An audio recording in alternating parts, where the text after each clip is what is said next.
Hello நண்பர்களே, வீட்டை வாடகைக்கு விடுற மாதிரி இன்றைக்கி பேங்க் அக்கௌண்ட்டை வாடகைக்கு விடக்கூடிய அவல நிலைக்கு பல ஏழை எளிய மக்கள் தள்ளப்படுறாங்க. அவங்களுடைய பொருளாதார சூழ்நிலை காரணமாக அவங்க வேலை செய்யக்கூடிய இடங்களில் அவங்களுடைய ஓனர் சொன்னாங்க, கான்ட்ராக்டர் சொன்னாங்கங்கிற பேரில் யாரோ எங்கேருந்தோ ஒரு 8 லட்சம் 9 லட்சம் இவங்க பேங்க் அக்கௌண்ட்டுக்கு ட்ரான்ஸ்ஃபர் பண்ணுறாங்க. அந்த தொகையை மொத்தமாக லிக்விட் கேஷாக எடுத்து அவங்க கையில் கொடுக்கறதுக்கு இவங்களுக்கு கிடைக்கக்கூடிய சன்மான தொகை என்பது வெறும் 2000-3000 ரூபாய் தான்.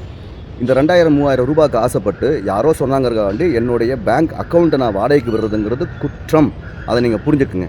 இது எங்கேயோ ஹைதராபாத்லேயோ மும்பையிலையோ குஜராத்லேயோ இருந்து ஒரு மிகப்பெரிய ஸ்கேம் செய்யக்கூடிய டான்ஸ் அவங்க குற்ற சம்மந்தப்பட்ட இந்த மாதிரியான வேலைகளை வந்து ஏழை எளிய மக்களை டார்கெட் பண்ணி அவங்களுடைய பேங்க் அக்கௌண்ட்டை யூஸ் பண்ணி கோடியாக ஸ்கேம் பண்ணுறாங்க.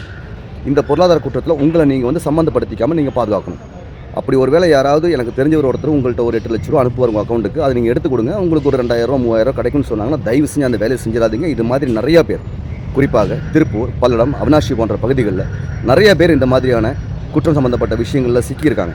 நினச்சி பாருங்கள், நீங்கள் இங்கேருந்து உங்களை அரெஸ்ட் பண்ணி குஜராத்தோ ஹைதராபாத்தோ மும்பையெல்லாம் கூட்டிகிட்டு போனாங்கன்னா உங்களை பெயில் எடுக்கிறதுலேருந்து கேஸ் ட்ரையல் நடத்தி முடிக்கிற வரைக்கும் உண்மையிலேயே அது ஒரு மிகப்பெரிய கொடுமை தான், பெரிய போராட்டம். அதனால் தயவு செஞ்சு இந்த 2000-3000 ரூபாய்க்கு ஆசைப்பட்டு இந்த மாதிரியான ஸ்கேமில் நீங்கள் உங்களை சிக்கிக்காமல் உங்களை நீங்கள் பாதுகாக்கணும். இந்த வீடியோவை மற்றவங்களுக்கு ஷேர் பண்ணுங்கள். டவுட்ஸ் இருந்ததுன்னா கமெண்ட்டில் கேளுங்க. நன்றி.